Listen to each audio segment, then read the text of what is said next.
கிறிஸ்து இயேசுவுக்குள் அன்பாக அழைக்கப்பட்ட அன்புக்குரிய சகோதர சகோதரிகளே, உங்கள் அனைவருக்கும் நம்முடைய பிதாவாகிய தேவனாலும் கர்த்தராகிய இயேசு கிறிஸ்துவினாலும் கிருபையும் சமாதானம் உண்டாகட்டும் என்று வாழ்த்துகிறோம், வரவேற்கிறோம். இன்றைக்கு நாம் பார்க்க போகிற பாடத்தின் தலைப்பு பரதீசு. இந்த பாடத்தில் நாம் என்ன பார்க்க போகிறோம் என்று சொன்னால், பரதீசு என்பதின் உண்மையான அர்த்தம் என்ன, அது எங்கு இருக்கிறது, அந்த பரதீசில் நமக்கு கிடைக்கக்கூடிய ஆசீர்வாதம் என்ன என்பதை குறித்து தான் நம்ம இந்த பாடத்தில் நாம் பார்க்க போகிறோம். இந்த பரதீசை குறித்து அநேக விளக்கங்களை கொடுக்கிறார்கள். ஆனால் வேத வசனம் என்ன சொல்லுகிறது? 1 பேதுரு 4ஆம் அதிகாரம் 11ஆம் வசனத்துல வாசிக்கும் போது, ஒருவன் போதித்தால் தேவனுடைய வாக்கியங்களின்படி போதிக்க கடவன் என்று வசனம் சொல்லுகிறது. அப்படி என்றால் வசன ஆதாரத்துடன் தான் நாம பேச வேண்டும், போதிக்க வேண்டும். வசன ஆதாரம் இல்லாமல் போதிக்க கூடாது, பேசக்கூடாது. நம்முடைய அனுமானங்களை உபதேசமாக சபையில பேசக்கூடாது, உபதேசிக்க கூடாது என்று சொல்லி இந்த வசனம் சொல்லுகிறத நாம பார்க்கிறோம். அப்படி என்ன விளக்கங்கள் அவங்க கொடுக்கிறாங்க அப்படின்னு சொல்லி நாம பார்க்கும்போது, பரதீசு என்பது அது பரிசுத்தவான்கள் இளைப்பாறக்கூடிய இடம் என்று ஒன்று தனியாக இருக்கிறது என்று சொல்லுகிறாங்க. அது மாத்திரமல்ல, அது ஆபிரகாமின் மடி என்று ஒன்று இருப்பதாக சொல்லுகிறார்கள்.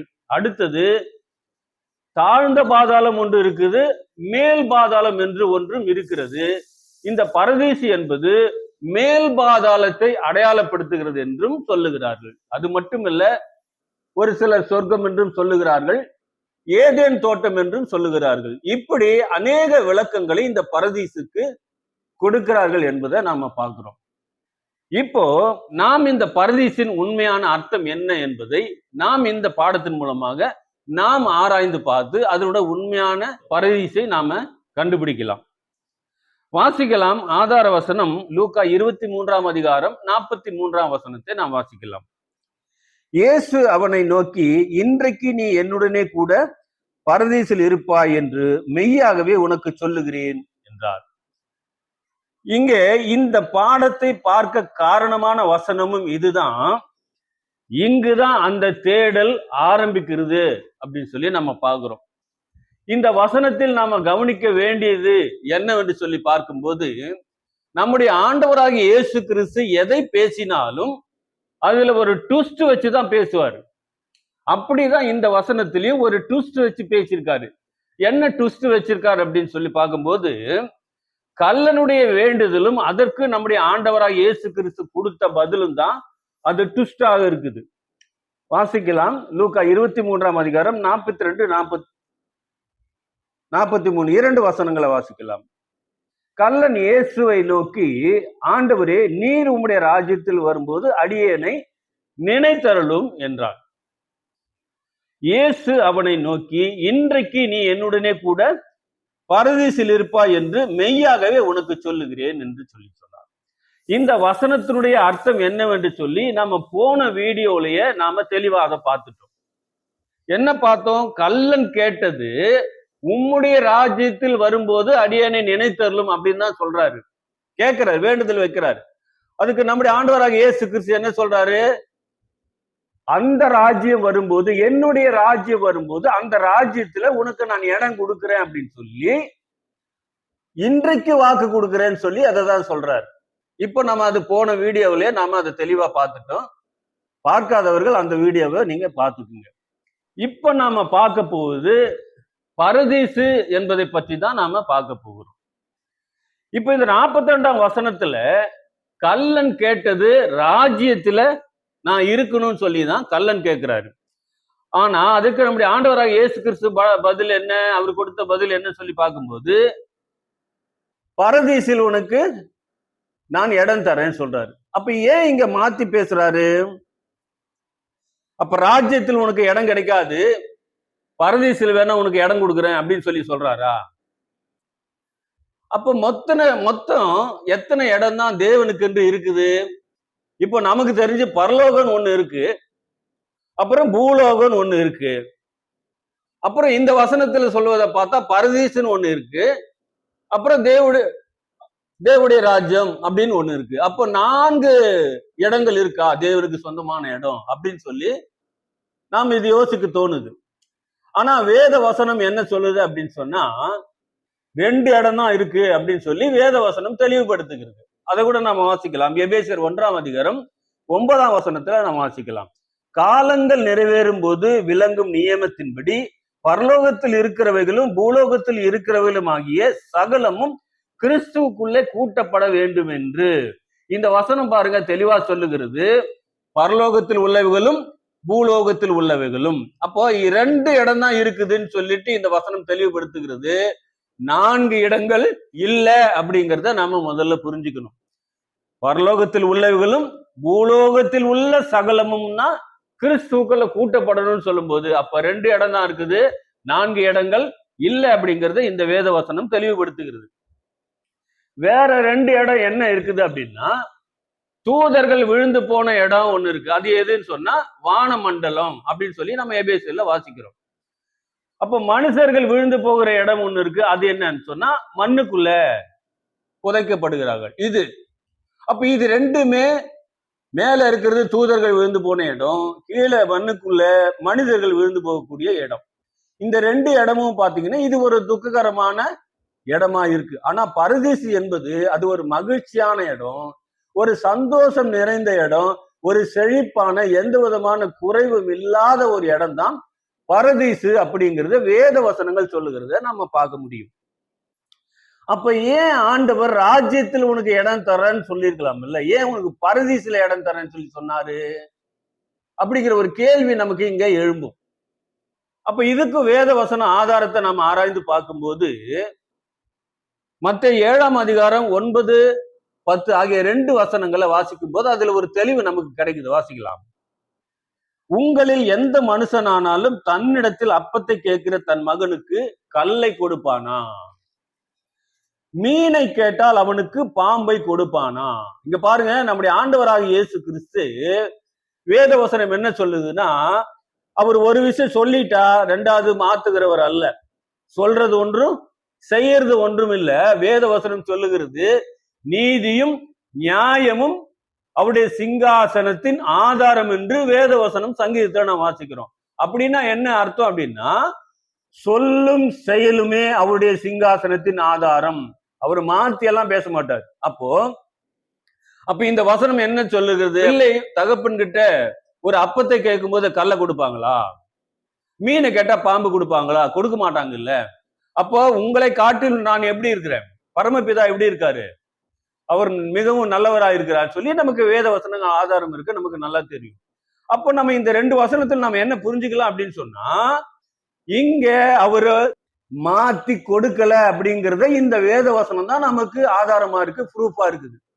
அப்போ இங்க கல்லன் என்ன கேட்டாரோ அதையே தான் இந்த இடத்துல நம்முடைய ஆண்டவராகிய இயேசு கிறிஸ்துவும் கொடுத்திருக்கிறார் அப்படிங்கிறத இந்த 2 வசனங்கள் மூலமாக நாம அதை நிரூபிக்க முடிகிறது.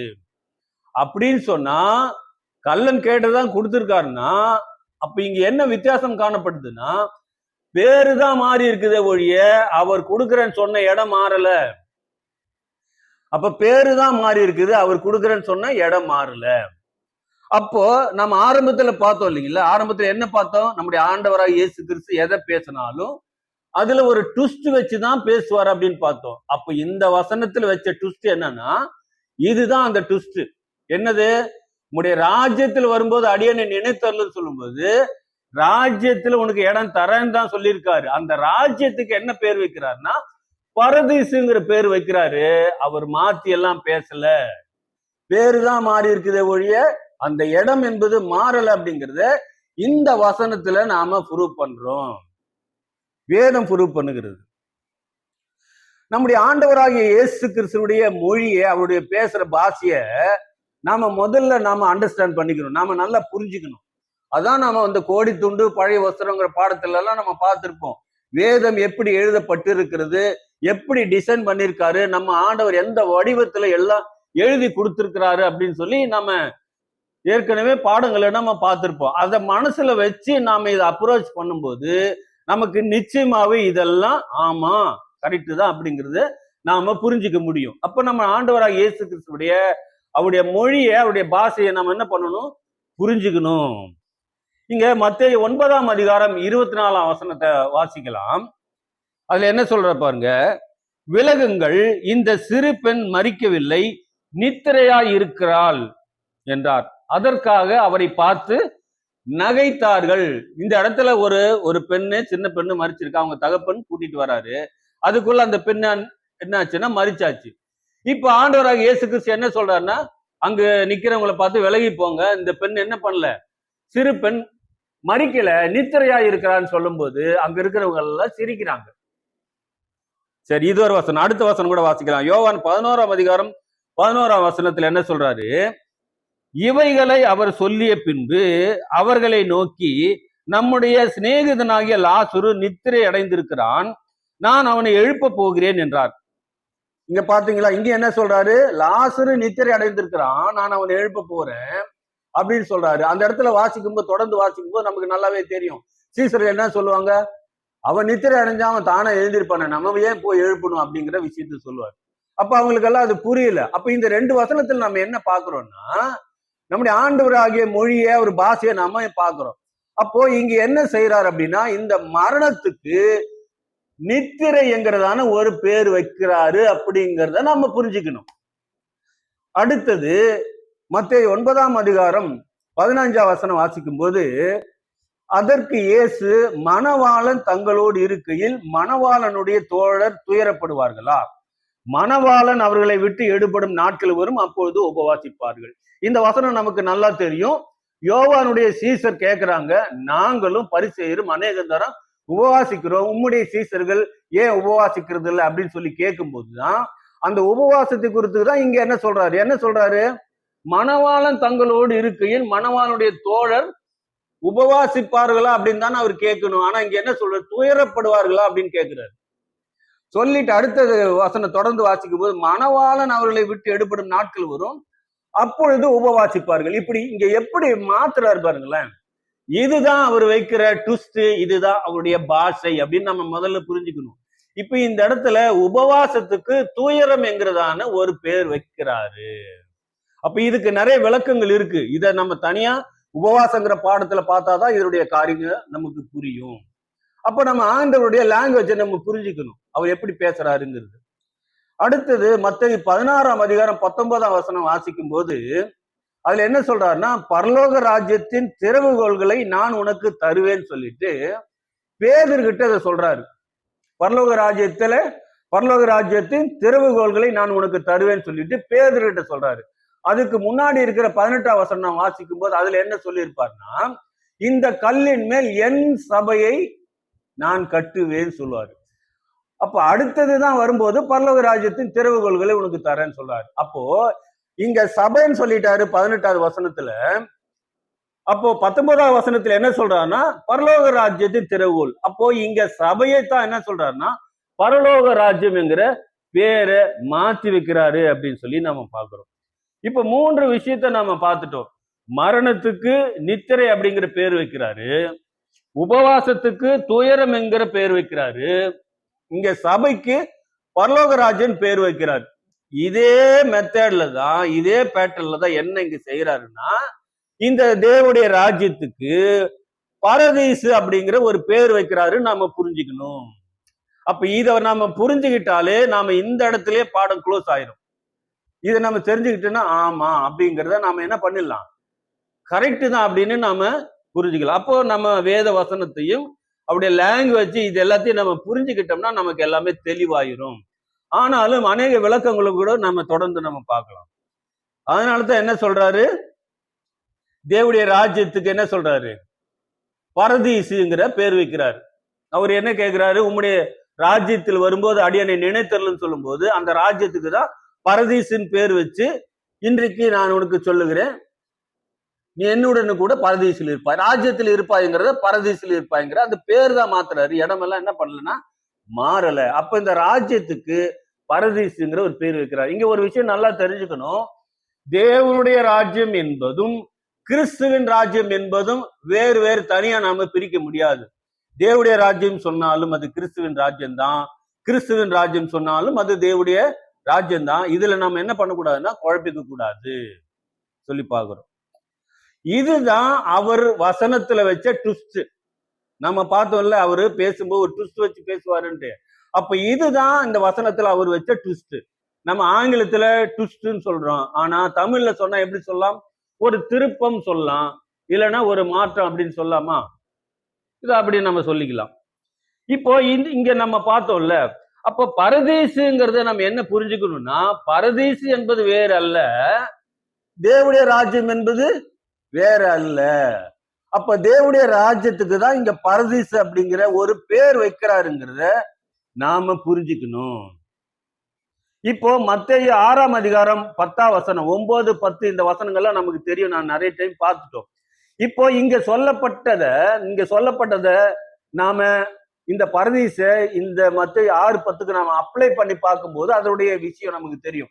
அந்த இடத்துல ஜெபிக்கிறதுக்கு என்ன கற்றுக் கொடுக்குறாரு சீசர்களுக்கு சொல்லும் போது 9ஆம் அதிகாரத்துல எல்லாம் 9ஆம் வசனத்துல மத்தேயு 6:9 என்ன சொல்லுவாரு?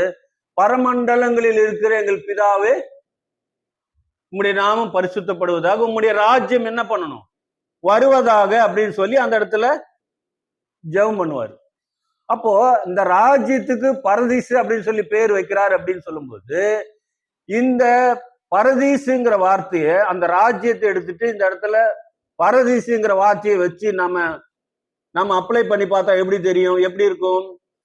உம்முடைய ராஜ்யம் வருவதாகங்கிறதுக்கு பதில் உம்முடைய பரதீசு வருவதாக.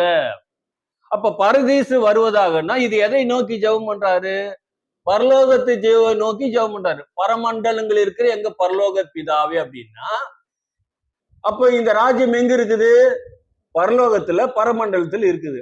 அப்ப அந்த ராஜ்யம் இங்க வரணும்னு சொல்றாரு. இந்த ராஜ்யத்துக்கு பரதீசுன்னு பேர் வச்சா, இப்ப நாம இது இப்படி அப்ளை பண்ணி பார்க்கலாம், உம்முடைய பரதீசு இங்க வருவதாக. அப்படிங்கும் போது இந்த பரதீசுங்கிறது எதை அடையாளப்படுத்துன்னு பார்த்தோம்? தேவனுடைய ராஜ்யத்தை. அப்ப இது எங்க இருக்குது?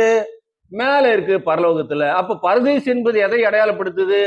பரலோகத்தை அடையாளப்படுத்துதுங்கிறத நாம என்ன பண்ணலாம்னா, கொஞ்சம் நம்ம சிந்திச்சு நாம ஆராய்ந்து பார்த்தா நாம புரிஞ்சுக்கலாம். அவர் பேசின வசனங்களை வச்சு, அவருடைய லாங்குவேஜ் வச்சு ஒவ்வொரு இடத்துலையும் பரதீசு என்பது இதைத்தான் அடையாளப்படுத்துதுங்கிறது நம்ம ஒவ்வொரு இடத்துலயும் நாம ப்ரூவ் பண்ணிட்டு வரோம். வேதம் ப்ரூவ் பண்றதை பாக்குறோம். அப்ப இந்த இடத்துல கூட நீங்க உங்களுடைய ராஜ்யம் வருவதாக, அப்ப ராஜ்யத்துக்கு பரதீசுன்னு பேர் வைக்கிறாருன்னா, இந்த பரதீசுங்கிற பேரை நாம அப்ளை பண்ணி பார்த்தோம்னா உங்களுடைய பரதீசு வருவதாக.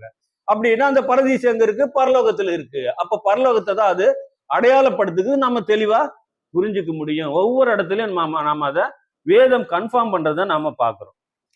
இப்போ பரதீசு என்பது நம்ம எப்படிதான் புரிஞ்சுக்கணும்னா, பரதீசு என்பது முழுவதுமாக தேவனுடைய ஆளுகைக்கு உட்பட்ட இடம் அப்படின்னு அர்த்தம். பரதீசு என்பது முழுவதுமாக தேவனுடைய ஆளுகைக்கு உட்பட்ட இடம், அதைத்தான் பரதீசு அப்படின்னு வேதம் சொல்லுகிறது.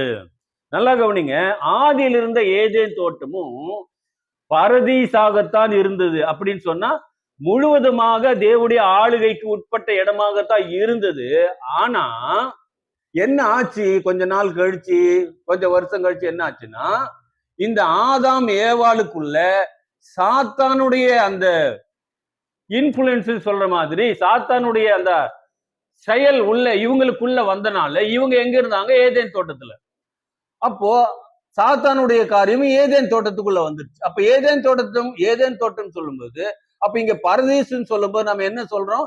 முழுவதுமாக தேவனுடைய ஆளுகைக்கு உட்பட்ட இடம் சொல்லி சொல்றோம். அப்போ இந்த இடத்துல இந்த சாத்தானுடைய ஆளுகை கொஞ்சம் உள்ள வந்துச்சுன்னா, அதை முழுவதுமாக தேவனுடைய ஆளுகைக்கு உட்பட்ட இடம் நம்ம சொல்ல முடியுமா? சொல்ல முடியாது. ஆனா சொல்லணும், முழுவதுமாக தேவனுடைய ஆளுகைக்கு உட்பட்ட இடம் சொல்லி அதை சொல்லணும் அப்படின்னு சொன்னா, அப்ப என்ன செய்யணும்? அந்த இடத்துல இருந்து அந்த என்ன பண்ணணும்? அந்த தீங்கை அகற்றணும். அப்படிங்கிறதுக்காக தான் இவங்க 2 பேரும் அந்த இடத்துல இருந்து என்ன பண்றாரு? அப்புறப்படுத்திட்டு அந்த இடத்துல இவங்க உள்ள போகாதபடி ஒரு காவல் வைக்கிறாரு. காவல் வச்சுட்டு சுடரொளி பட்டயத்தை வச்சுட்டாரு. இப்ப வச்சுட்டு அந்த இடம் இப்ப எப்படி ஆயிடுச்சுன்னா, முழுவதுமாக தேவனுடைய கண்ட்ரோலுக்குள்ள, தேவனுடைய ஆளுகைக்குள்ள வந்துருச்சு. இப்ப அது என்ன ஆயிடுச்சுன்னா பரதீசாக மாறிடுச்சு. அப்ப பரதீசுன்னா நம்ம நல்லா புரிஞ்சுக்கணும், முழுவதுமாக தேவனுடைய ஆளுகைக்கு உட்பட்ட இடத்தை தான் பரதீசுன்னு சொல்ல முடியும். அதுல கொஞ்சம் சாத்தானுடைய இன்ஃபுளுன்ஸ் வந்ததுன்னா அதை பரதீசுன்னு சொல்ல முடியாதுங்கிறத நாம புரிஞ்சுக்கணும். அதனாலதான் இவங்க அந்த இடத்துல இருந்து என்ன பண்ணிட்டாரு, துரத்தி விட்டார். நம்ம ஆதியாகமம் 3:23 வாசிக்கும் போது, அவன் எடுக்கப்பட்ட மண்ணை பண்படுத்த தேவனாகிய கர்த்தர் அவனை ஏதேன் தோட்டத்திலிருந்து அனுப்பி விட்டார்னு இருக்கும். நீங்க அடுத்த வசனம் வாசித்தா துரத்தி விட்டார்னு இருக்கும். அப்ப இந்த இடத்துல இருந்து துரத்திட்டார். ஏன் துரத்திட்டாரு? பரதீசா தான் இருக்கணும் அப்படின்னா முழுவதும் தேவனுடைய ஆளுகைக்கு உட்பட்ட இடமா தான் இருக்கணுங்கிறதுக்காக இவரை துரத்திட்டாரு அப்படின்னு பாக்குறோம். அது மட்டும் இல்ல, மேல உள்ள பரலோகம் எப்படிதான் இருக்குதுன்னா பரதீசா தான் இருக்கு. அப்படின்னா முழுவதுமாக தேவனுடைய ஆளுகைக்கு உட்பட்ட இடமா தான் பரலோகம் இருக்கு. ஆனா அந்த பரலோகத்திலையும் என்ன ஆச்சு ஒரு கட்டத்துல அப்படின்னு சொல்லி பார்க்கும்போது, அங்கேயும் இந்த விழுந்து போன தூதன் என்ன செய்தான், இவனுடைய இந்த சாத்தானுடைய அந்த ஒரு காரியம் உள்ள வருவதற்கு அவன் முயற்சி செய்தான் என்று சொல்லி வேதவசனம் சொல்லுது. அதை நம்ம எங்க வாசிக்கிறோம்? ஏசாயா 14வது அதிகாரத்துல 13, 14 2 வசனத்தை நாம வாசிக்கும் போது அதுல நாம புரிஞ்சுக்க முடியும். வாசிக்கலாம். நான் வானத்துக்கு ஏறுவேன், தேவனுடைய நட்சத்திரங்களுக்கு மேலாக என் சிங்காசனத்தை உயர்த்துவேன், வடபுறங்களில் உள்ள ஆராதனை கூட்டத்தின் பர்வதத்திலே வீற்றிருப்பேன் என்றும், நான் மேகங்களுக்கு மேலாக உன்னதங்களில் ஏறுவேன், உன்னதமானவருக்கு ஒப்பாவேன் என்றும் நீ உன் இருதயத்துல சொன்னாயே. அப்போ இந்த பரலோகம் என்பது முழுவதுமாக தேவனுடைய கண்ட்ரோலுக்குள்ள, முழுவதுமாக தேவனுடைய ஆளுகைக்கு உட்பட்ட இடமா தான் இருக்கு.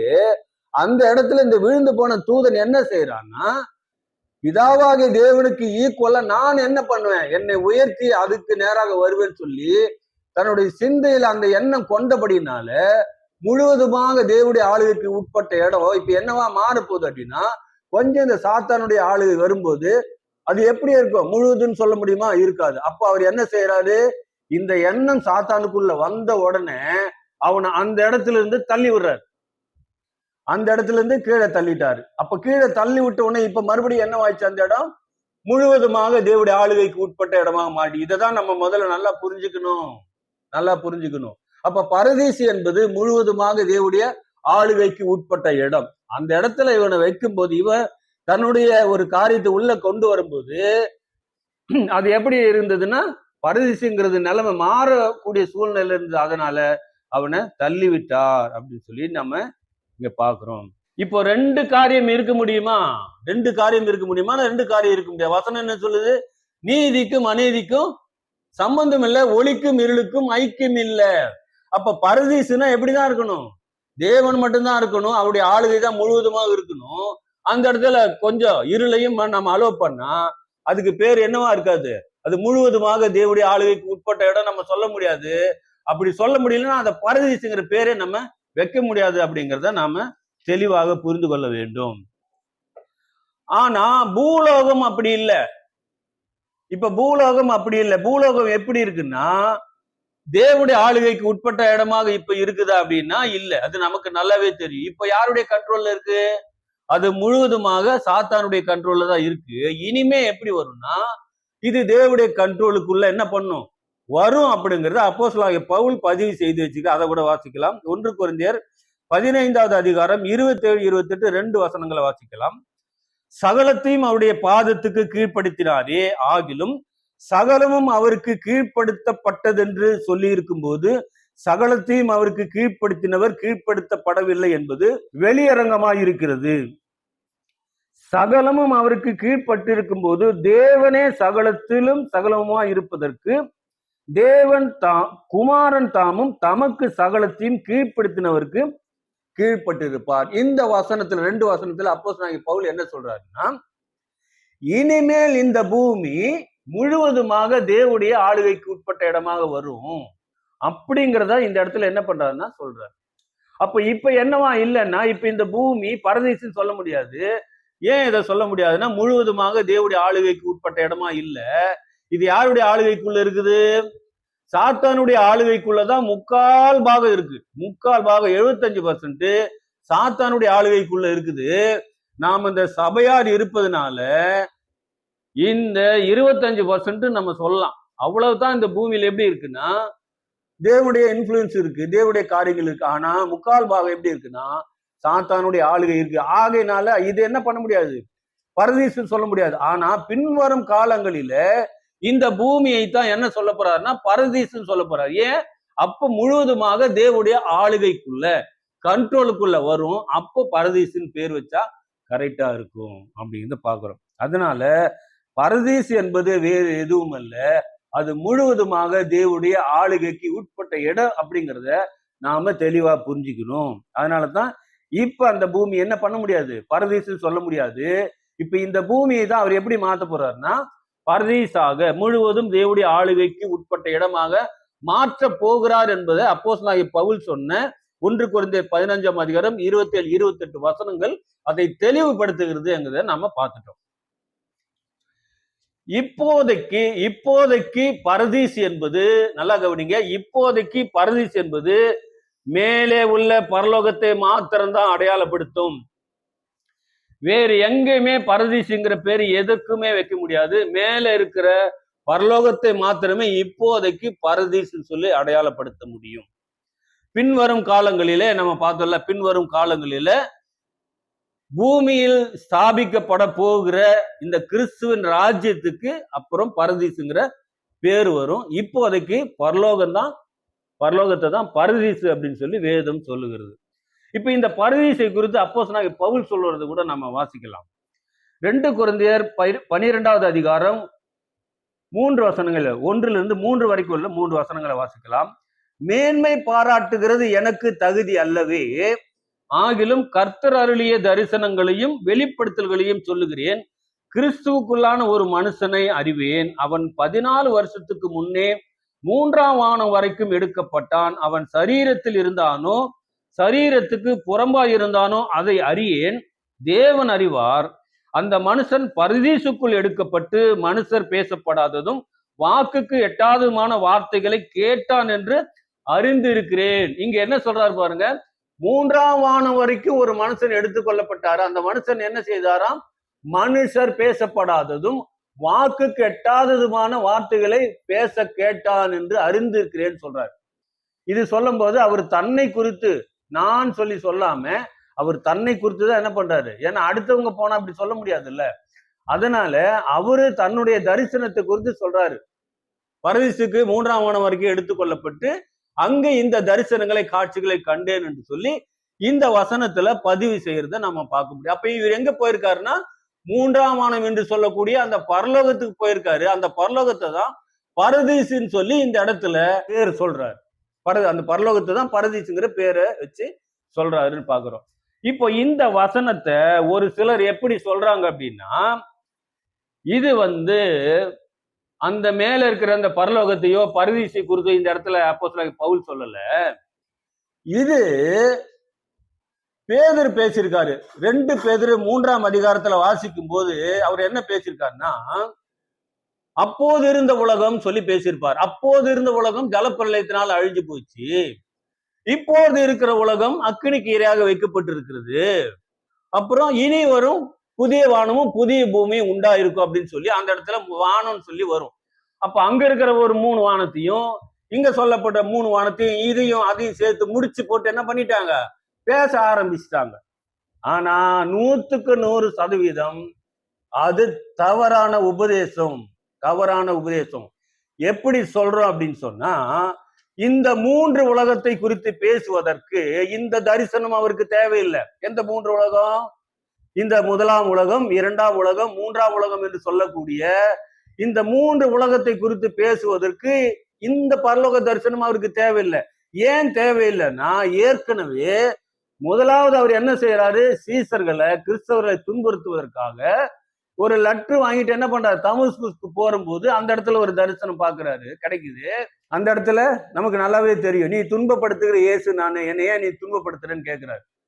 அப்ப ஆண்டவரே நீர் யாருன்னு கேட்கிறாரு. அதுக்கு அவர் பதில் சொல்றாரு, நீ துன்பப்படுத்துகிற இயேசு நானு, அப்ப நான் என்ன செய்யணும் அப்படின்னு சொல்லி ஒரு கேள்வி கேட்கிறார். அப்போ அந்த காரியத்தை எல்லாம் தொடர்ந்து நமக்கு தெரியும். இப்ப இந்த தரிசனத்தின் மூலமாக அவருக்கு அநேக வெளிப்பாடுகள் என்ன பண்ணிட்டாரு, தேவன் கொடுத்துட்டாரு. அந்த வெளிப்பாட்டின் மூலமாகத்தான் அவர் என்ன சொல்றாருன்னா, 1 கொரிந்தியர் 2ஆம் அதிகாரம் 7ஆம் வசனத்துக்கு உள்ள அப்படியே கம்ப்ளீட்டா நாம வாசிக்கும் போது அதுல தெரியும் அவர் என்ன சொல்றாரு, உலக தோற்றத்திற்கு முன்னே நம்முடைய மகிமைக்காக ஏற்படுத்தினதும் மறைக்கப்பட்டதுமான தேவன ஞானத்தையே பேசுறோம்னு சொல்றாரு. இப்ப இந்த ஒரு வசனத்திலேயே கம்ப்ளீட் அடங்கிருச்சு. இந்த ஒரு வசனத்திலேயே அவருக்கு உண்டான எல்லா விஷயங்களும் கொடுக்கப்பட்டிருக்கு, எல்லா வெளிப்பாடுகளும் அவருக்கு தெரியுங்கிறது இந்த ஒரு வசனத்திலே அடங்கிருச்சு. இன்னொன்னு கொலோசியர்ல பேசும்போது கூட என்ன சொல்லுவார் அப்படின்னா, கொலோசியர் 1:25 வாசிக்கும் போது, ஆதி காலங்களுக்கும் தலைமுறை தலைமுறைக்கும் மறைக்கப்பட்ட ரகசியத்தை நாங்க என்ன பண்றோம், பேசுறோம். இப்ப இங்க சொல்லப்பட்ட வசனம் இது ஒரே மாதிரிதான் இருக்கு. அதைத்தான் சொல்றாரு. அப்போ இது எல்லாமே இதுக்குன்னு இந்த பரலோகத்து தரிசனம் தனியா தேவையே கிடையாது, தனியா தேவையில்லை. இன்னொன்னு, இப்ப இந்த 2 வசனம் ஆதாரம் பார்த்துட்டோம். இந்த வார்த்தை சொல்லுவதன் மூலமா அவருக்கு எல்லா விஷயங்களும் தெரியும். முதலாம் உலகம் தெரியும், 2ஆம் உலகம், 3 எல்லா விஷயங்களும் தெரியும் அப்படின்னு சொல்லி நம்ம பார்க்க. அடுத்து அவர் எழுதின 14 நிருபங்களை நம்ம ஆராய்ந்து பார்க்கும்போது, ரோமர் எழுதின நிருபத்திலிருந்து அவர் எழுதின எபிரேயர் நிருபம் வரைக்கும் எல்லாவற்றிலும் என்ன பண்ணிருக்காரு, எல்லாவற்றிலும் பேசியிருக்காரு. துவக்கத்தையும் பேசியிருக்காரு, முடிவையும் பேசியிருக்காரு. என்னென்ன சம்பவிக்க எல்லாத்தையும் கம்ப்ளீட்டா பேசிட்டாரு. அப்ப இதுக்கு ஒரு தனியா ஒரு தரிசனம் என்பது தேவையில்லை அப்படிங்கிறத முதல்ல புரிஞ்சுக்கணும். அப்ப அப்போஸ்தலனாகிய பவுல் என்னதான் சொல்றாரு அப்படின்னா, நான் ஒரு தரிசனத்தை கண்டேன்னு சொல்லி அவரே சொல்றாரு, தரிசனத்தை கண்டேன் அப்படின்னு. அப்ப அதுக்கு அடுத்து அவர் என்ன சொல்றாரு, நான் சரீரத்தில் இருந்தேன், நான் சரீரத்துக்கு புறம்பா இருந்தான் தெரியல அப்படின்றாரு. இந்த வார்த்தை நல்லா கவனிக்கணும். நான் சரீரத்தில் இருந்தானா, சரீரத்துக்கு புறம்பா ஆவியில எடுத்துக்கொள்ளப்பட்டானான்னு எனக்கே தெரியல அப்படின்னு சொல்றாரு. அப்போ நல்லா கவனிங்க, இவ்வளோ நிருபத்தை எழுதினவர், 14 நிருபத்தை எழுதினவர், நான் சரீரத்திலிருந்து எழுதினேனா இல்ல சரீரத்துக்கு வெளியே நான் ஆவியிலிருந்து எழுதினேனான்னு எனக்கு தெரியலன்னு சொன்னா, இந்த வேத வசனத்தை நாம நம்ப முடியுமா? அப்படி அவர் சொல்ல முடியுமா? அப்படி அவர் சொன்னா நாம அதை ஒத்துக்க முடியுமா? எப்படி ஒத்துக்க முடியும்? இப்போ இந்த வசனத்தை பேசிட்டு இருக்கிறோம், இந்த பரதீசுங்கிற விஷயத்த நாம இன்னைக்கு பேசிட்டு இருக்கிறோம். அப்ப இந்த பரதீசுங்கிற விஷயத்த நாம் மட்டும் தான் பேசுறோமானா, யூடியூப்ல பார்க்கும்போது அநேகர் பேசியிருக்காங்க. எல்லாவற்றையும் நம்ம ஆராய்ந்து பார்த்துதான் என்ன பண்ணிட்டு இருக்கிறோம், இப்ப பேசிட்டு இருக்கிறோம்.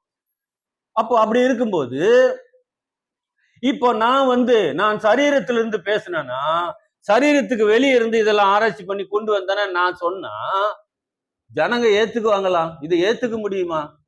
அப்ப நம்ம எப்படிதான் பேசணும்? கம்ப்ளீட்டா தெரியணும். நாம என்ன கண்டிஷன்ல இருந்தாலும் நல்லாவே தெளிவா தெரியணும். நான் சரீரத்தில் இருந்தேனான்னு தெரியல, சரீரத்துக்கு புறம்பா இருந்தேன்னு தெரியலன்னா ஒண்ணுமே பண்ண முடியாது. நம்ம ஆண்டவராக இயேசு கிறிஸ்து புதிய உடன்படிக்கை ஸ்தாபிச்சு போயிட்டாரு. அந்த புதிய உடன்படிக்கை அந்த காரியங்கள் எல்லாம் வேதம் என்ன சொல்லுகிறதுன்னா, அது உயில்னு சொல்லுது. உயில், மரண சாசனம். அப்போ உயில் ஒருத்தர் எழுதினார்னா, நான் சரீரத்தில் இருந்தனான்னு தெரியல, சரீரத்துக்கு புறம்பா இருந்தனான்னு தெரியல அப்படின்னு சொல்லி உயில் எழுதி வச்சா அது உயில் செல்லுபடி ஆகுமா? செல்லுபடி ஆகாது, செல்லுபடி ஆகாது. அப்போ அதை குறித்து மரண சாஸ்திரம் உயில்னு சொல்றாரு, நம்ம எபிரேயர்ல வாசிக்கிறோம். அதே போல இது என்னதான், வேதம் அப்படித்தான் ரொம்ப தெளிவாக இருக்கணும். தேவனுடைய பரிசுத்த ஆவியை பற்றி நிதானத்துலதான் எல்லாத்தையும் எழுதியிருக்கிறாரு. இந்த 14 நிருபங்களையும் நான் எப்படி எனக்கே தெரியலன்னு சொன்னா இதை நம்ம நம்ப முடியாது, வேதம் அக்செப்டே பண்ணியிருக்காது. அப்ப நம்ம நல்லா புரிஞ்சுக்கணும். அப்போ இங்க சொல்லப்பட்டது, மேல எடுத்துக்கொள்ளப்பட்டது என்னன்னா, அவர் என்ன பண்றாரு, அவரு சொல்லிட்டாரு சரீரத்துக்கு புறம்பா இருந்தானா சரீரத்தில் இருந்தானான்னு தெரியலன்னு சொல்றாரு. ஆனா 100க்கு 100 அவரு சரீரத்துல போயிருக்க வாய்ப்பு இல்ல, ஆவியில தான் எடுத்துக்கொள்ளப்பட்டிருக்க முடியும். நல்லா கவனிங்க, பூமியில இருந்து பேசும்போது பூமிக்குரிய நிலையில தான் ஒரு மனுஷன் இருக்க முடியும்.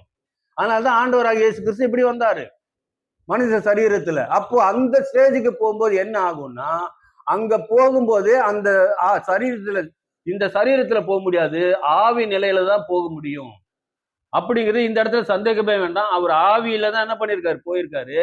அந்த ஆவியிலேக்குரிய நிலையில போய் தான் அங்க இருக்கிற தரிசனங்களை, மனுஷர் பேசப்படாதது வாக்கு கெட்டாததுமான காரியம் இங்கெங்க பூமியில இருக்கு. அப்போ தெளிவா புரிஞ்சுக்கணும். அப்ப ஏற்கனவே அவருக்கு கொடுக்கப்பட்ட வெளிப்பாடுகளை எல்லாமே வேதத்துல எழுதிட்டாரு.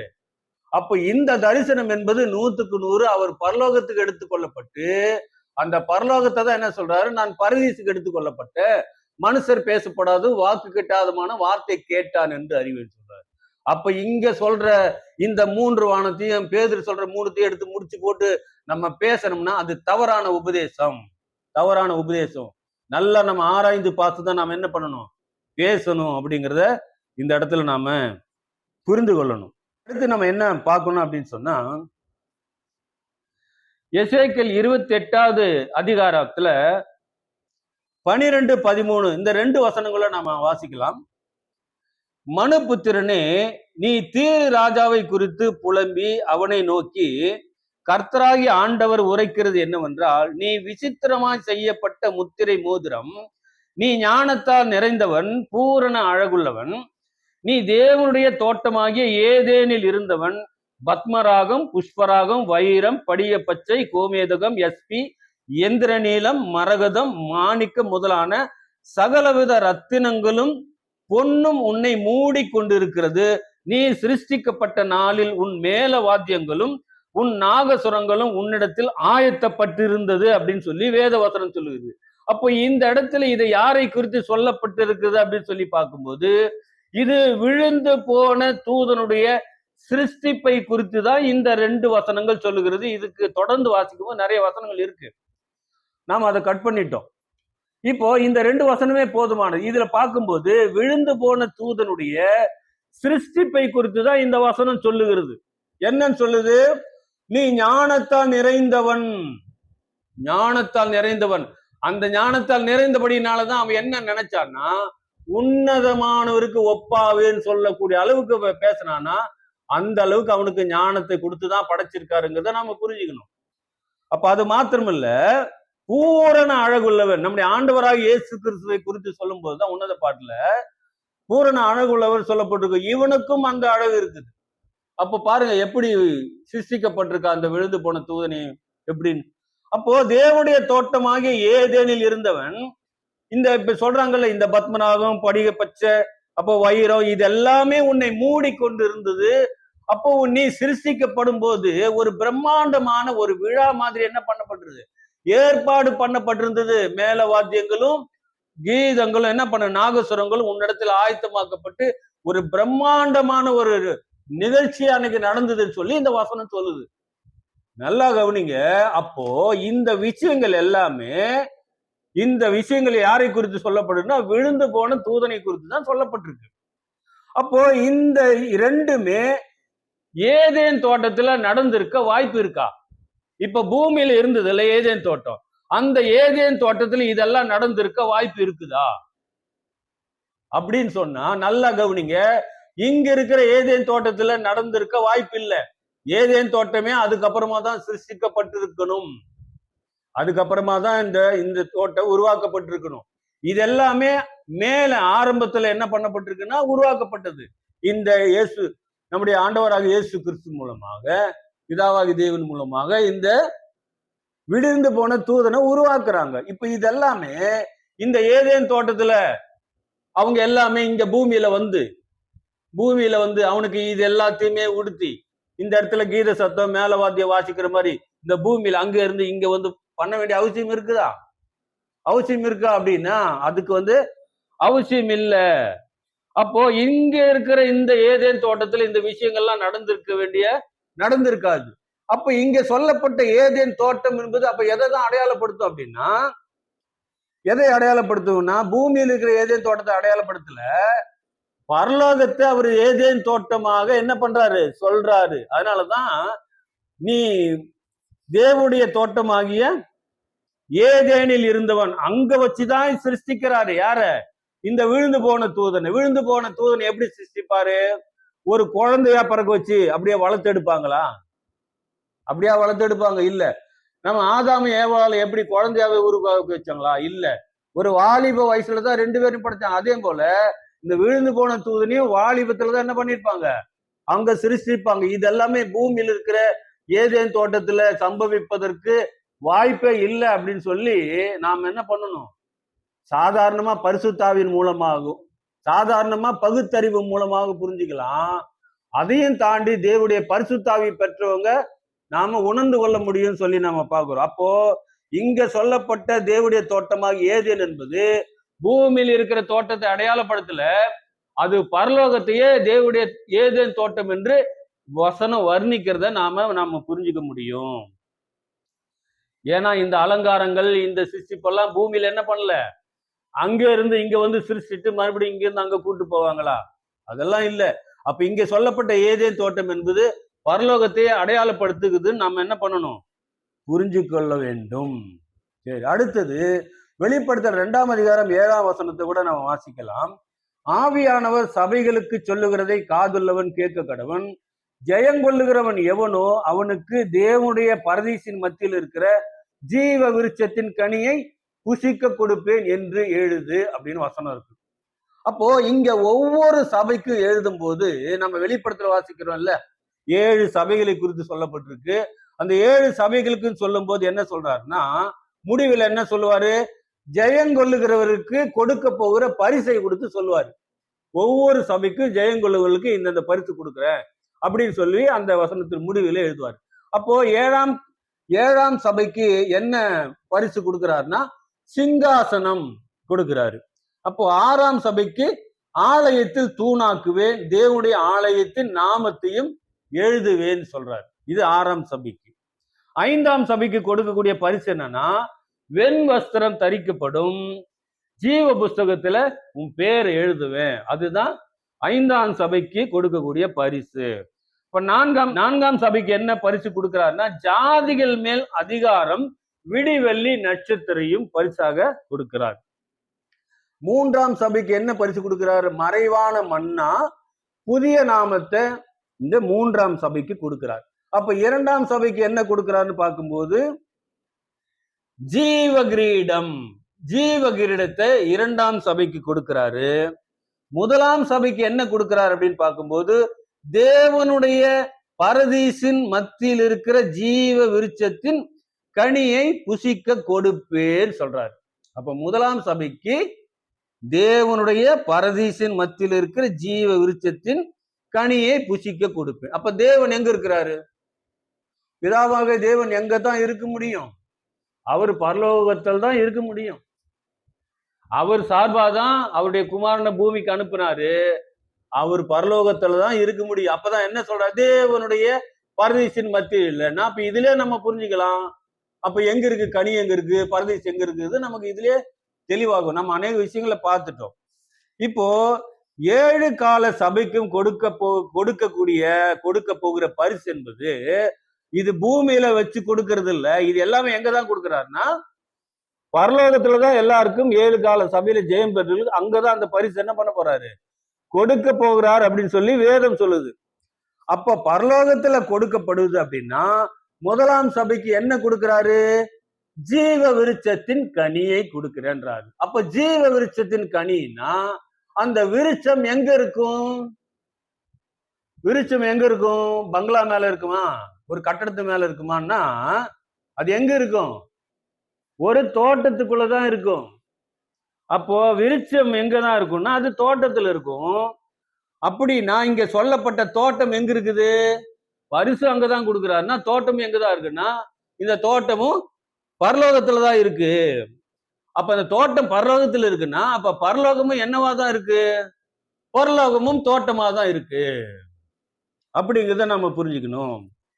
பரலோகமும் தோட்டமா தான் இருக்கு. அதனாலதான் எசேக்கியேல் 28:13 சொல்லும் போது அந்த விழுந்து போன தூதனை சிருஷ்டிக்கும் போது என்ன சொல்றாரு அந்த இடத்துல?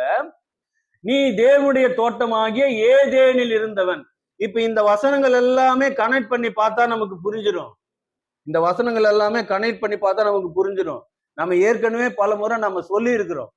அதாவது அவராலே பெற்ற அபிஷேகம் உங்களில் நிலைத்து இருக்கிறது. ஒருவர் உங்களுக்கு என்ன பண்ண வேண்டியதில்லை, போதிக்க வேண்டியதில்லைன்னு சொல்லப்படுது. அப்போ இவ்வளவு ஆதாரங்களையும் இவ்வளவு விஷயங்களையும் நாம ஸ்ட்ரெஸ் பண்ணி அழுத்தி சொல்ல வேண்டியது இருக்கு அப்படின்னு சொன்னா நாம என்ன பண்ணல, அந்த அளவுக்கு வளரல. வளரணும் அப்படிங்கிறது தேவனுடைய விருப்பம். அதனாலதான் இவ்வளவு அழுத்தி சொல்றோம். நாம பரிசுத்த ஆவியை பெற்றுக்கொள்வதற்கு முயற்சி பண்ணுங்க.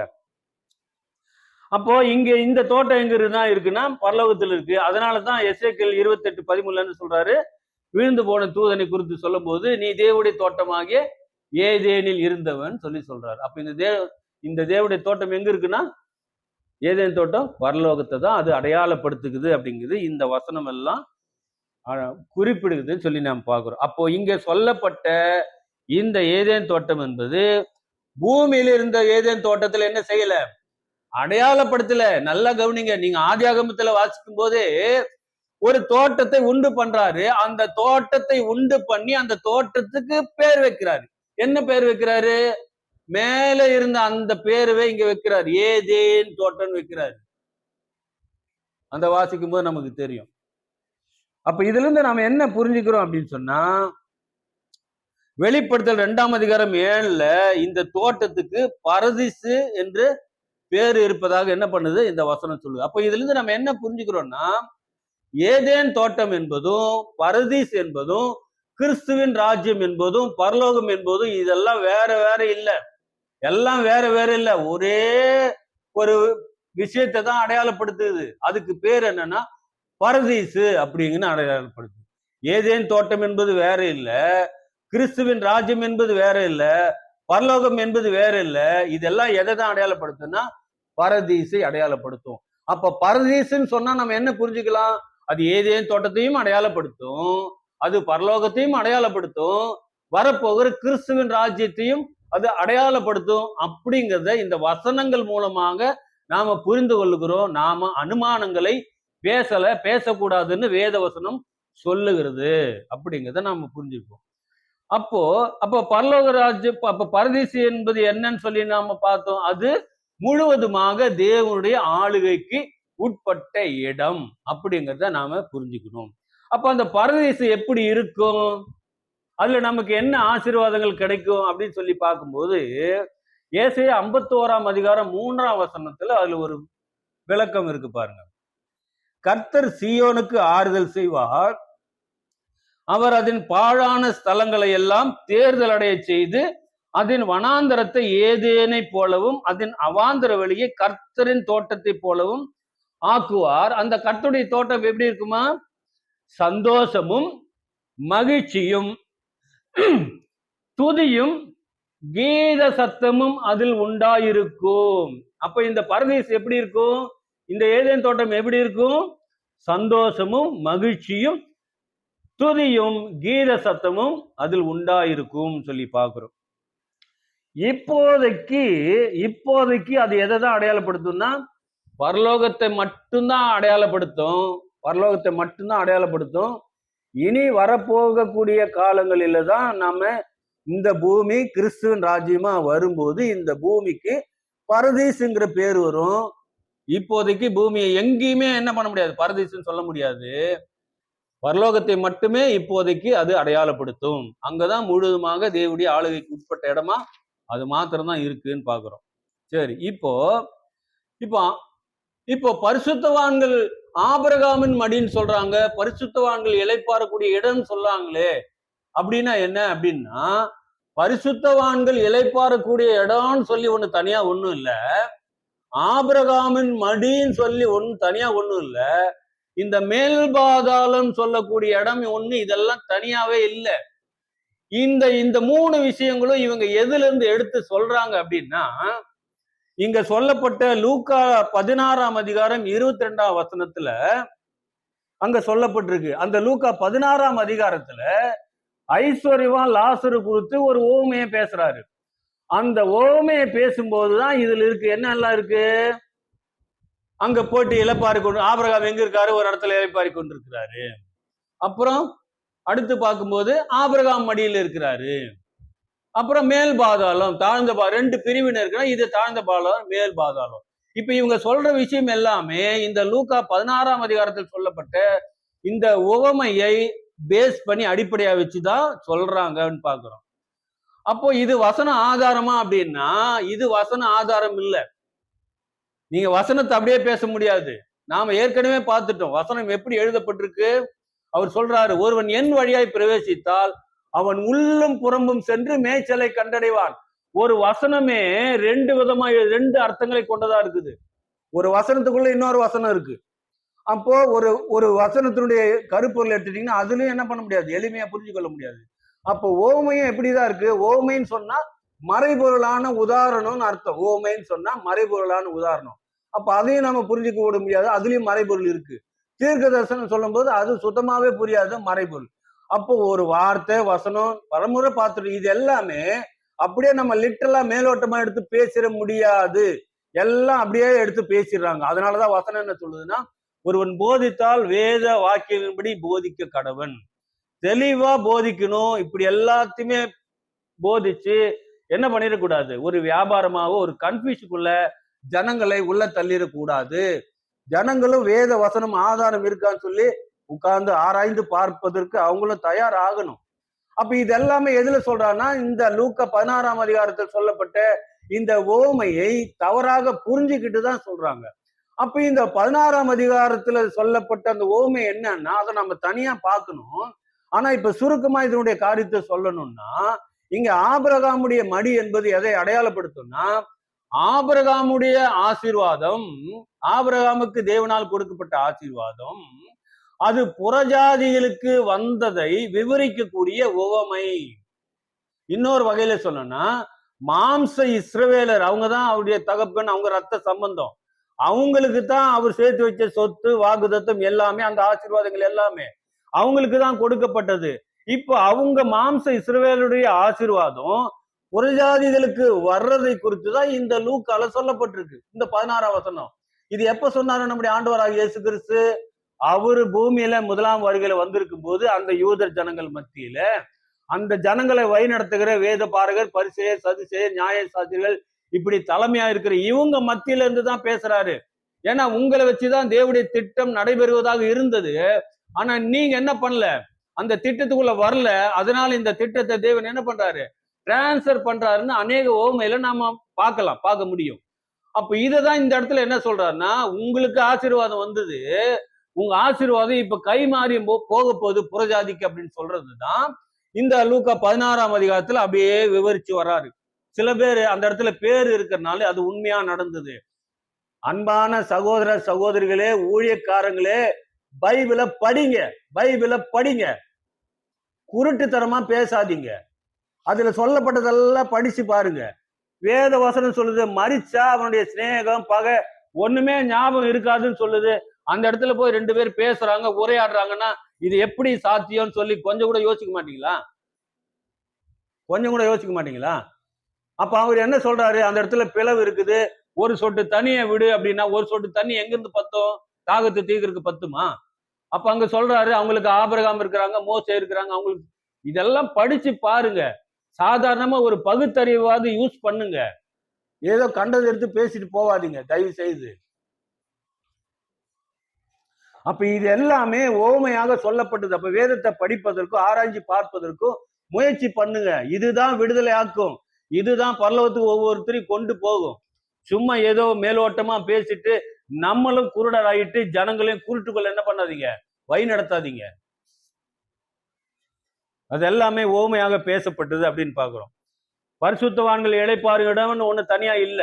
எதை பேசினாலும் நீங்க வசன ஆதார தெளிவா கொடுத்துட்டு நீங்க பேசுங்க, நாங்க ஒத்துக்கிறோம்.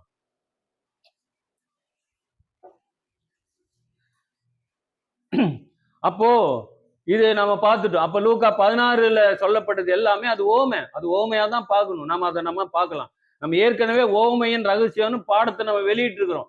ஓமைகள் எப்படி படிக்கணும், எப்படி அணுகணும் அப்படிங்கிறத தெளிவா என்ன பண்ணிருக்கோம், அதை போட்டிருக்கோம். ஆனா அதை யாரும் பார்க்கறதுக்கு அநேகர் என்ன பண்ணல, முன் வரல. கொஞ்சம் பேர் தான் பார்த்துருக்குறாங்க. சரி, இப்போ மரித்தவங்க எங்க இருப்பாங்க?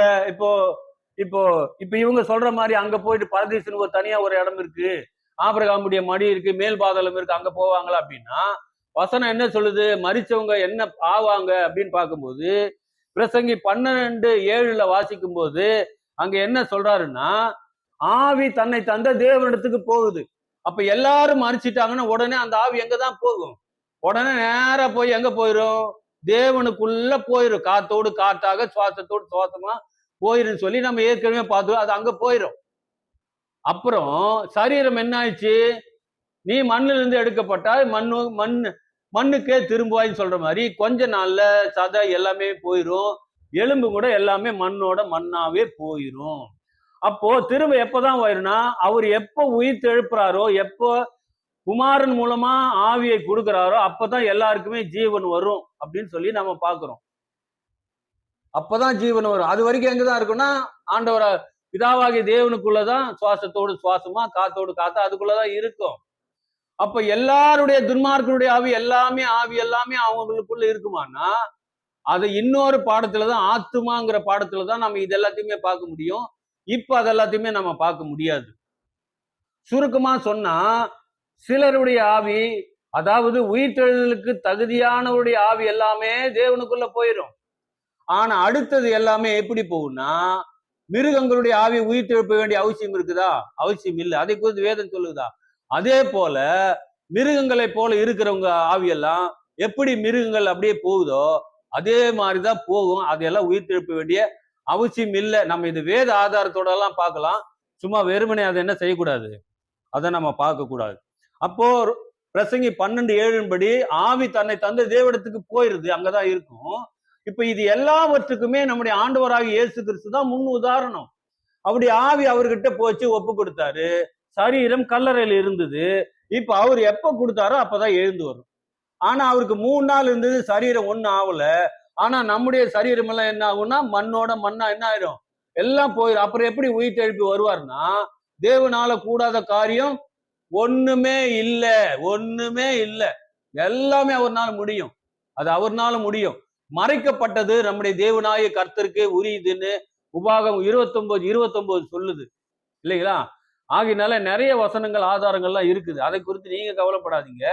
தேவனால் எல்லாமே கூடும் அப்படின்னு சொல்லி நாம பாக்குறோம். அப்ப இப்படிதான் வருமே ஒழிய, அப்போ பரதீசுங்கிற ஒரு தனியான இடம் அதெல்லாம் கிடையாது. அது ஒரு மேல் பாதாளம் அப்படிங்கிறதும் இல்ல.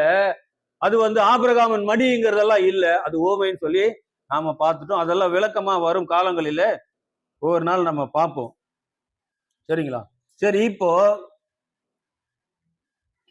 பரதீசுல நமக்கு கிடைக்கக்கூடிய ஆசீர்வாதங்கள் என்ன அப்படின்னு நம்ம பார்க்கும்போது, நம்ம ஏற்கனவே பார்த்தோம். ஏசாயா 51 3 வசனத்துல வாசிக்கும் போது அங்க என்ன இருக்குன்னா, அது ஏதேன் தோட்டத்தை போல இருக்கும். அங்க மகிழ்ச்சி இருக்கும், சந்தோஷமும் துதியும் கீத சத்தமும் நிறைந்ததாக இருக்கும் அந்த பரதீசு என்பது அப்படின்னு சொல்லப்பட்டிருக்கு. அப்ப நீங்க வெளிப்படுத்தல் 21 3, 4 இந்த 2 வசனத்தை கூட நம்ம வாசிக்கும் போது அதுல என்ன சொல்லப்பட்டிருக்குன்னா, தேவனுடைய வாசஸ்தலம் அதுல இருக்கும். எதுல? தேவனுடைய வாசஸ்தலம் இருக்கு. தேவன் வாசம் பண்ணுவாரு நமக்குள்ள, மக்களோடு மக்களா தேவன் என்ன பண்ணுவார், வாசம் பண்ணுவாரு அப்படின்னு சொல்லப்பட்டிருக்கு. அது மாத்திரமல்ல, அவருடைய கண்ணீர் யாவையும் துடைப்பார். அங்க என்ன இருக்காதுன்னா, இனி மரணம் இல்லை, துக்கம் இல்லை, அலறுதல் இல்லை. ஐயோ என் பிள்ளை என்னாச்சோ, ஸ்கூலுக்கு போனானே வந்தானா இல்லையா, என் புருஷன் வெளியில போனாரே திரும்பி வருவாரா இல்லையா, ஒவ்வொரு நாளும் பூமியில பதட்டமோ என்ன ஆகுமோ ஏதாகுமோ அப்படிங்கிற ஒரு பதட்டத்திலே இருக்கிறோம்.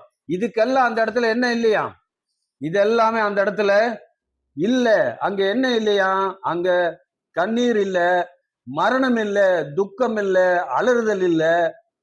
முந்தினது உலகத்தில் இருந்த நெகட்டிவான விஷயங்கள்லாம், நமக்கு பிரியம் இல்லாத எல்லாமே என்னாச்சா, ஒழிந்து போயின்னு சொல்லப்பட்டிருக்கு. அப்ப இங்க சொல்லப்பட்ட வெளிப்படுத்த 21:3-4 இது பூமியில வரப்போகிறதான அந்த புதிய பானம், புதிய பூமி, தேவனுடைய ராஜ்யத்தை குறித்து தான் இங்க சொல்லப்பட்டிருக்கு. அப்போ இங்க இப்படின்னா அங்க பரதீசுங்கிற பரலோகத்துல வேற மாதிரி இருக்குமா? ஏன்னா நாமெல்லாம் அங்கதான் இருக்க போறோம். அப்ப சபையாக அழைக்கப்பட்டவங்க, தகுதி உள்ளவங்க எல்லாமே அங்கதான் இருக்க போறோம். அப்படின்னா அந்த இடம் எப்படி இருக்கும்? இது பூலோகத்தை குறித்து சொல்லப்பட்டிருக்குன்னா, இங்கேயும் எப்படி இருக்குன்னா அங்கேயும் அப்படித்தான் இருக்கும். ஏன்னா ரெண்டுமே ஒரு கட்டத்துல ஒரே தொடர்புக்குள்ள வரப்போகுது. இப்பதான் பிரிஞ்சிருக்கு, ஆனா ஒரே தொடர்புக்குள்ள வரப்போகுது அப்படிங்கிறத நாம எபேசியர் 1:9 பிதாவாகிய தேவன் அப்போஸ்தலர் மூலமா அங்க பதிவு செய்யப்பட்டிருக்கிறத நாம பார்த்துட்டோம். அப்போ பரதீசுன்றது நம்ம என்ன நினைச்சுக்கணும், அது எப்படி இருக்குன்னா, அது ஒரு ஏதேன் தோட்டமா இருக்குது. அப்ப ஏதேன் தோட்டம்னா வெறும் பச்சை பசையா விவசாய நிலம் மாதிரியே இருக்குமா அப்படின்னு எல்லாம் நம்ம என்ன பண்ணக்கூடாது, நினைச்சுக்க கூடாது. அது நம்முடைய கற்பனைக்கு எட்டாத விதத்துல அதெல்லாம் இருக்கும். வேதத்துல அந்த அளவுக்கு விவரிக்கல. அவரே சொல்லிட்டாரு, பூமியில இருக்கிற காரியத்தை குறித்து சொன்னாலே உங்களால தாங்க முடியல, பரலோகத்தை குறித்து சொன்னா உங்களால எப்படி தாங்க முடியும் அப்படின்ட்டாரு. அப்ப நாம கற்பனை பண்ணிக்கலாம் அந்த இடம் எப்படி இருக்கும். ரொம்ப அது ஆசீர்வாதமான இடம். அது விவரிக்கவே முடியாது. அப்போஸ்தலர் பவுல் சொல்றாரு பாருங்க, மனுஷர் பேசப்படாதும் வாக்கு கட்டாதமான பேச்சு அப்படின்னா இடம் எப்படி இருக்கும், ரொம்ப பிரம்மாண்டமா இருக்கும். நாம் அந்த இடத்துக்கு போறதுக்காக நாம் அழைக்கப்பட்டிருக்கிறோம் அப்படிங்கிற ஒரு சந்தோஷமும் நமக்கு இருக்க வேண்டும். அப்போ நம்ம இதன் மூலம் நம்ம என்னதான் பார்த்தோம் அப்படின்னா, பரதீசு என்பது எதை தான் அடையாளப்படுத்துனா, அது முழுவதுமாக தேவனுடைய ஆளுகைக்கு உட்பட்ட இடம். அதுதான் பரதீசு அப்படிங்கிறத நாம புரிஞ்சுக்கணும். அப்போ இந்த பரதீசு என்பது பரலோகத்தையும் அடையாளப்படுத்தும், அது வரப்போகிற கிறிஸ்துவின் ராஜ்யத்தையும் அது அடையாளப்படுத்தும், ஏதேன் தோட்டத்தையும் அது அடையாளப்படுத்தும். ஆனா ஏதேன் தோட்டம் இப்ப பூமியில் இல்ல, இப்ப இருக்கிற ஏதேன் தோட்டம் பரலோகம், பரதீசு எல்லாமே மேல இருக்கிற பரலோகத்தை தான் அது அடையாளப்படுத்தும் அப்படிங்கிறத நாம புரிஞ்சுக்க போறோம். இனி வரப்போகிற இந்த கிறிஸ்துவின் ராஜ்யம் என்பது ஆரம்பத்துல எப்படி ஏதேன் தோட்டம் இருந்ததோ, இப்ப பரலோகம் எப்படி இருக்குதோ அந்த பரலோகம் பூமிக்கு இறங்கி வரப்போகுது அப்படிங்கிற மாதிரி அந்த ஆசீர்வாதங்கள் எல்லாம் பூமிக்கு வரப்போகுது. அந்த அளவுக்கு பூமியை மாற்றப் போகிறார். இது 100க்கு 100 சத்தியமான வசனங்கள் என்று சொல்லி வேத வசனம் பதிவு செய்யறது. நாம் இதை விசுவாசிக்கணும். அப்ப நாம் பார்த்துட்டோம் பரதீசுன்னா என்னன்னு சொல்லி நம்ம தெளிவா பார்த்துட்டோம். ஒன்றுக்கு 2 முறை நீங்க பொறுமையாக இந்த செய்தியை நீங்க பாருங்க, அப்பதான் உங்களுக்கு புரியும். சிந்தையை ஒரு பக்கம் வச்சுட்டு நம்ம ஏனோ தாமோ தள்ளி தள்ளி தள்ளி பார்த்துட்டீங்கன்னா நமக்கு புரியாது. சத்தியத்தை அறியுங்கள், சத்தியம் உங்களை விடுதலை ஆக்கும்னு சொல்லப்பட்டிருக்கு. இந்த சத்தியம் தான் நம்ம எல்லாவற்றிலிருந்தும், நோய் நொடிகளிலிருந்தும், நம்ம உலகத்திலிருந்தும், அநேக பிரச்சனைகளிலிருந்தும் இதுதான் நம்மளை விடுதலை ஆக்கும், இதுதான் நமக்கு நித்திய ஜீவனை கொடுக்கும் என்பதை புரிஞ்சுக்கிட்டு அதுக்கு தகுந்த மாதிரி என்ன பண்ணுங்க, வேதத்தை வாசிங்க, இந்த பிரயோஜனமான சத்தியங்களை கேட்டு பயன்பெறுங்க அப்படின்னு சொல்லி உங்களை தாழ்மையாய் தயவாய் கேட்டுக்கொள்கிறோம். தயவு செய்து இதுல குறைவுகள் இருந்தாலும் வேற எதுவா இருந்தாலும் நீங்க ஒரு ஆப்போசிட்டா கமெண்ட் போடுறதா இருந்தாலும் தயவு செய்து நீங்க அந்த கமெண்ட் பண்ணுங்க, லைக் பண்ணுங்க, ஷேர் பண்ணுங்க. எங்களுக்கு நீங்க எங்களுடைய ஊழியத்தை உற்சாகமா நாங்க செய்வதற்கு நீங்க தயவு செய்து நீங்க உதவி செய்யணும்னு சொல்லி இந்த நேரத்திலும் நாம கேட்டுக்கொள்கிறோம். இந்த செய்தி உங்களுக்கு பிரயோஜனமா இருக்கும் அப்படின்னு சொல்லி நாங்க விசுவாசிக்கிறோம். தேவன் தாமே உங்களை ஆசீர்வதிப்பாராக. தேவனுடைய நாமம் மட்டும் மகிமைப்படுவதாக. ஆமென்.